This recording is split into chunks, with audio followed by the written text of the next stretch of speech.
tarde. Estive em 3 contextos de missão humanitária. O primeiro na Guiné-Bissau, o segundo na Indonésia, em Banda Aceh, e o mais recente e o último foi o ano passado em Moçambique, na Beira. Portanto, em 1999, em 2005 e em 2019. A primeira missão em 99 na Guiné-Bissau, portanto, foi no decorrer de uma guerra civil, portanto, no contexto de conflito político-militar na Guiné-Bissau, portanto, uma guerra civil, chamemos-lhe assim, em que fui para a Guiné em fevereiro de 99, quando estava a decorrer um conflito bélico entre forças beligerantes políticas nacionais, entre a Semana e a Nino, portanto, e que era um conflito que essencialmente estava confinado à capital, Bissau, mas que, como efeitos colaterais, atingiu todo o país, porque houve uma fuga massiva da população da capital para o interior. Houve uma sobrecarga dos serviços de saúde, uma sobrecarga das próprias estruturas familiares, pondo em risco a sobrevivência alimentar, mesmo inclusive, e num contexto de um total caos instalado não só na capital, mas em todo o país, os serviços de saúde ficaram muito fragilizados, com uma mobilização, ou eu diria mesmo, entre aspas, um abandono dos profissionais de saúde para a capital em socorro dos seus familiares, ou mesmo saíram do país. Portanto, a vertente da saúde foi bastante fragilizada e ficou em ruptura. E foi nesse contexto que parti para a Guiné. Mais tarde, em 2005, foi na sequência de um tsunami que ocorreu no Sudoeste Asiático e que fui para Banda Aceh, pela cooperação portuguesa. Fui em maio, portanto já uma segunda missão, depois de uma primeira ter ido logo umas semanas depois do tsunami que ocorreu, em que o epicentro deste tsunami foi a cerca de 60, 70 km do sítio para onde eu fui, portanto, Banda Aceh. Aceh é a capital, onde, como devem calcular, o efeito devastador da onda energética do tsunami devastou toda a cidade e, portanto, toda a estrutura de saúde, toda a estrutura mesmo urbana foi destruída. E foi nesse contexto de uma onda, de um tsunami, como se foi apelidado na altura, de um tsunami de ajuda humanitária, que também Portugal colaborou.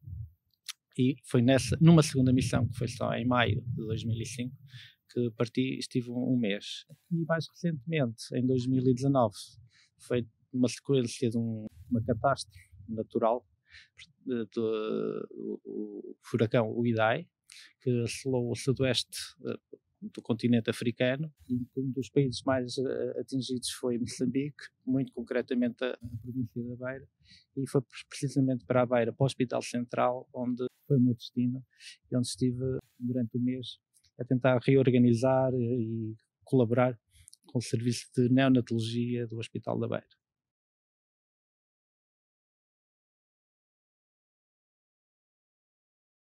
Ao longo de todo se puder estabelecer uma evolução, no fundo foram catástrofes diferentes, de natureza diferente, uma provocada pelo homem, o primeiro contexto bélico, e as outras duas na sequência de um evento de catástrofe natural, por assim dizer.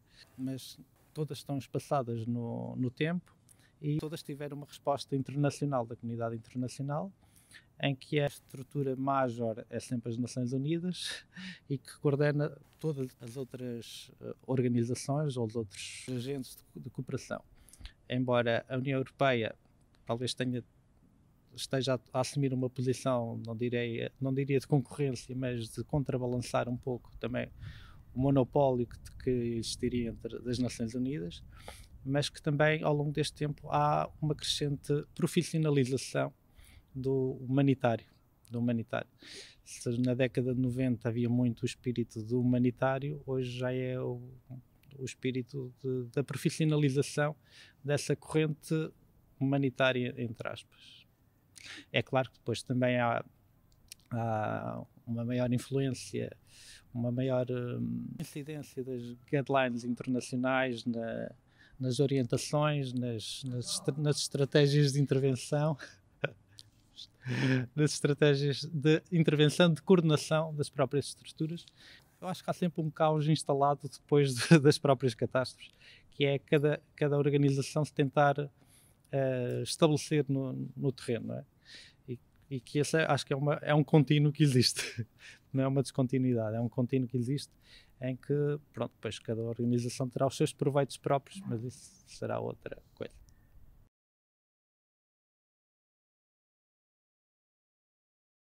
O meu interesse pela antropologia talvez possa, um pouco na corrente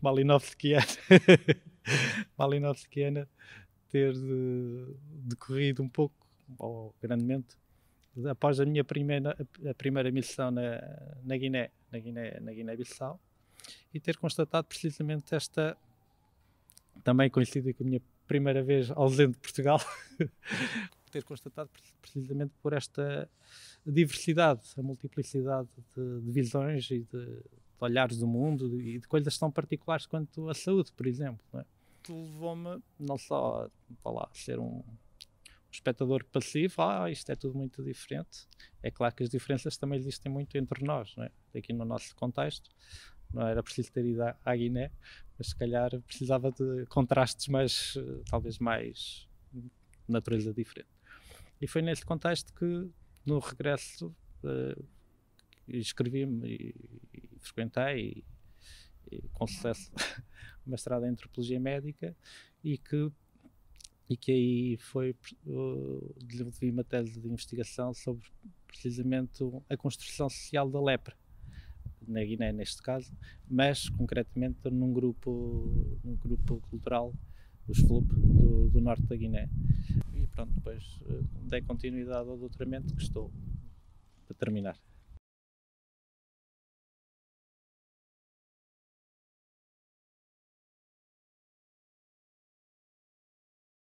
O ter estado, penso, nunca há uma racionalização daquilo que a gente aprende e do que é que nos vai ser útil para o futuro, mas isso é sempre um processo de construção interna, não é? E que acaba por ser uma caixa de ferramentas que vamos construindo, e que por vezes esses conhecimentos são mobilizados, não é? Conhecimentos se calhar mais empíricos, mais práticos, digamos assim. Por exemplo, estou-me a lembrar de um caso concreto. O facto de ter estado isto é o mais óbvio. O facto de ter estado na Guiné durante um ano, depois algumas frequências mais esporádicas do ano, permitiu-me pelo menos ter um instrumento linguístico, não é? Conhecer noções básicas de crioulo. E eu já trabalhei no Hospital Pediátrico de Coimbra, em que é um hospital de referência para uma doença rara da oftalmologia, e em que vêm muitas crianças da Guiné, e que vem sempre a mãe. E no tempo que eu estive no pediátrico, ninguém falava crioulo, e as mães que vinham não falavam português. E alguém soube que eu tinha estado na Guiné, portanto, alguém que está na Guiné há um ano supostamente sabe falar crioulo, e consegui desbloquear ali uma situação. Isto foi um caso muito prático e útil deste instrumento. Mas é claro que no dia-a-dia vemos comentários, por exemplo, de outros profissionais, ou de ver e de entender a saúde, neste caso concreto, a saúde ou a doença, e que acho que eu, por ter tido este percurso, por vezes tenho um entendimento diferente, mas também não tento desconstruir, porque as pessoas têm olhares muito preconceituosos ou muito construídos à sua imagem.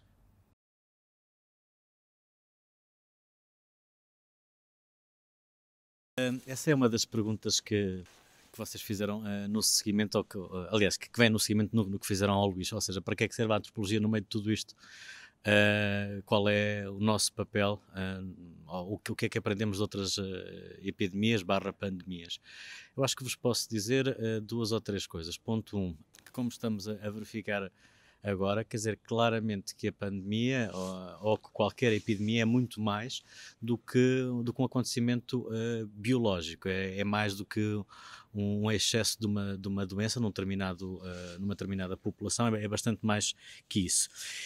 E, portanto, o que eu vos diria é, muitas coisas apareceram, ou seja, começou-se claramente, hoje em dia, mesmo as próprias guidelines da Organização Mundial de Saúde, da Unicef, ou mesmo das agências humanitárias, têm cada vez mais ciências sociais. Então, o que eu diria, há, por exemplo, uma atenção muito clara para estas questões, vamos começando do spillover, da emergência viral, ou seja, como é que aconteceu o salto, o que é que, por exemplo, há cada vez mais saltos virais, como é que a nossa atividade humana, quais são as pessoas ou as populações mais próximas, como é que poderemos prever novos saltos virais, ou seja, claramente que não é a antropologia por si só, mas é a antropologia num grupo de disciplinas, um olhar muito multidisciplinar. Poderemos também considerar, e isto eu acho que é um dos pontos absolutamente centrais, é o olhar mais holístico e também sempre em diálogo que a antropologia tem com outras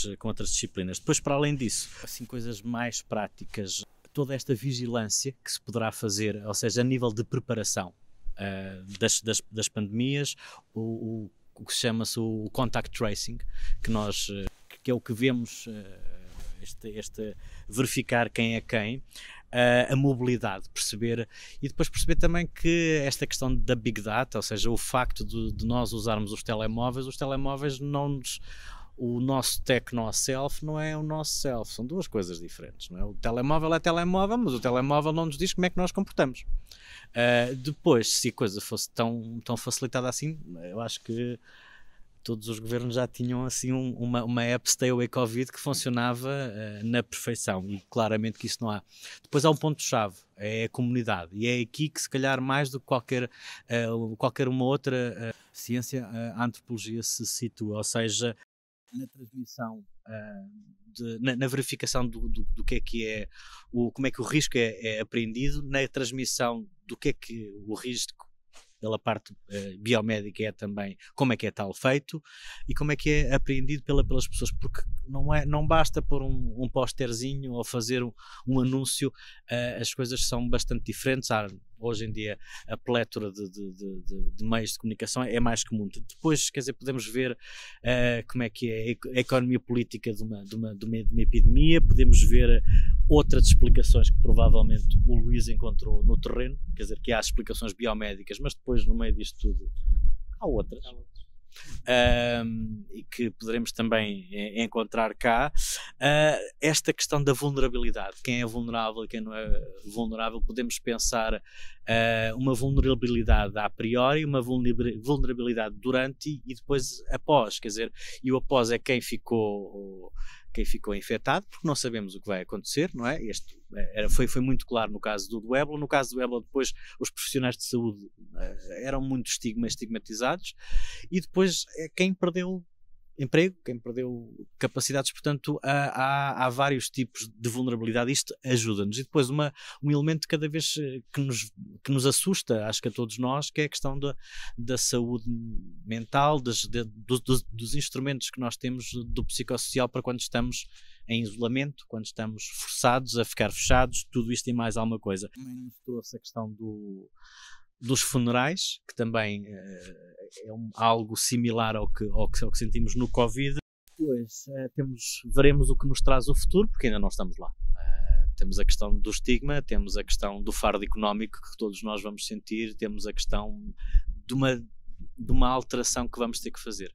Isto vai ser se calhar um bocadinho mais longo do que as pessoas poderão pensar, e se calhar também, como no caso do Ébola, se aparecer uma vacina, vamos ver. No caso da gripe é um bocadinho diferente, no caso do Covid é um bocadinho diferente.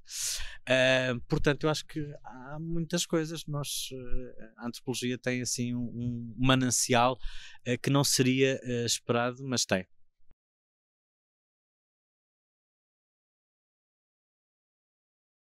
Estruturas em qualquer contexto de conflito ou de desastre da natureza são sempre dos primeiros, quase, ou são sempre afetados, né? A água, recordo-me que, por exemplo, na Indonésia, no tsunami, toda a estrutura da cidade foi arrasada, a estrutura das águas, portanto, do fornecimento de água potável, mesmo que não existindo água, um serviço municipal de distribuição de águas aos poços que as famílias teriam para extração de água para aquela família ou para aquele bairro ou para aquela microestrutura familiar, foram todos afetados por água salgada. Portanto, ficaram impróprios para consumo neste aspecto. E só ao fim de alguns anos é que os poços voltariam a estar em condições de poder extrair água potável, e alguns ficaram destruídos. Mesmo os que ficaram, ou que não foram diretamente atingidos, foi pela rede de esgotos, que foi também destruída, e que houve uma contaminação direta ou indireta destes poços ou pelos lençóis freáticos, e que, de certo modo, toda a cidade destruída e a parte da cidade, a franja mais interior que não foi destruída, muitos desses poços ficaram contaminados, portanto, impróprios para consumo, essas águas. E foi uma das necessidades, para além da estrutura, de saúde, houve também um reforço de engenheiros sanitários, porque, entretanto, começaram, enquanto não chegavam esses técnicos para o fornecimento de água potável a toda a cidade, estamos a falar de uma cidade que penso que teria na altura 2 a 3 milhões de habitantes, começaram a surgir focos de cólera. O que foi problemático, que Aceh é uma zona, é a varanda do Islão, portanto, fortemente islamizada, e em que, com muitos cadáveres, havia os preceitos funerários a cumprir, e que teve de ser tudo revisto pela comunidade islâmica local para os enterramentos em valas comuns, o que era impensável, e sem todos aqueles rituais que eles próprios protocolarmente, culturalmente deveriam fazer. Portanto, foi tudo abreviado para restringir ou conter essa e outras epidemias que poderiam estar a nascer, por assim dizer. Outra rede que foi problemática foi que foram construídos os campos de deslocados, dos desalojados, os deslocados pelas Nações Unidas, mas que se esqueceram de construir ou de assegurar precisamente a rede de saneamento. Ou seja, para onde as pessoas se deslocavam para ser o abrigo delas, começou por nascer depois um outro problema, que era a parte do saneamento. Havia fornecimento de água, mas depois do saneamento. Eu lembro-me de ter visitado um desses campos em que construíram casas pré-fabricadas, elevadas, e em que por baixo das casas havia-se os dejetos a andar por ali. Portanto, havia ali um forte problema de saneamento, de esgoto, neste caso, e que estava a haver um surto, supostamente por isso, de malária na região. Que houve um aumento dos mosquitos e pronto, estaria a surgir.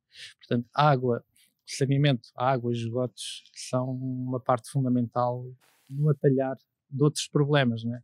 Isto não há um que se pode atalhar, este é prioritário, todos são prioritários, há organizações para cada um, e é isso que é a vantagem, ou a prioridade de quem vai priorizar é ter estruturas que se dispersem nos vários objetivos. Não é todos para a área da saúde, mas é os essenciais para a saúde, para o saneamento, para a educação também, e entre outras áreas.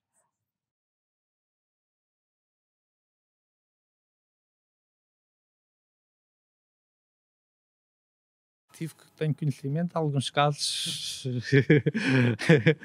de alguns casos que sim, de alguns casos que sim, que médicos, enfermeiros tiveram que sair do prédio onde moravam, porque passaram a ser olhados à semelhança de outros contextos, Inglaterra, Londres, e outros casos que até foram apedrejados, inclusive.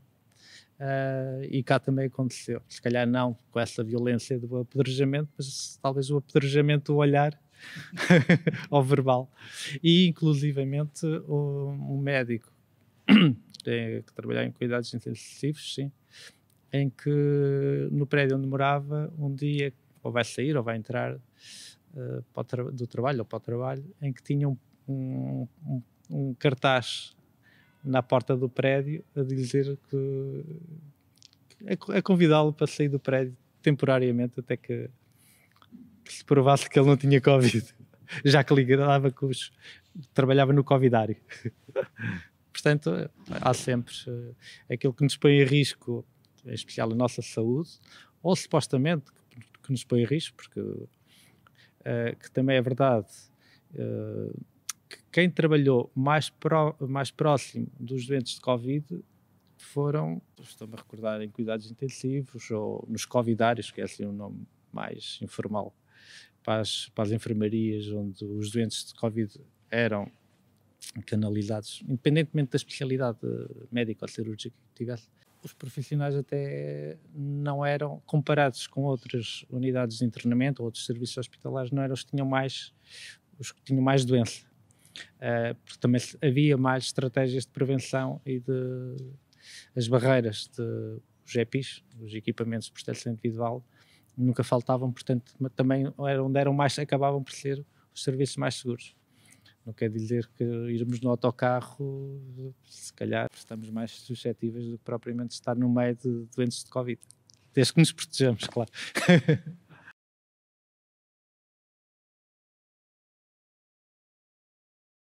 Posso dizer para já, claramente do que tu disseste quando eu arregalei os olhos da questão do pós-Covid. O pós, nós não sabemos quando é que vai ser. Eu diria, a nível internacional, claramente isto já está. Neste momento, tu vês, há vários documentos a nível, ou seja, já não é coisas de conversa, claramente está preto no branco, escrito no papel, quer seja através da Organização Mundial de Saúde, quer seja CDC, quer seja Unicef também. Há claramente já um olhar um pouco diferente para as ciências sociais, e aí a antropologia tem, por exemplo, pela primeira vez no EDCTP, que é European for Drug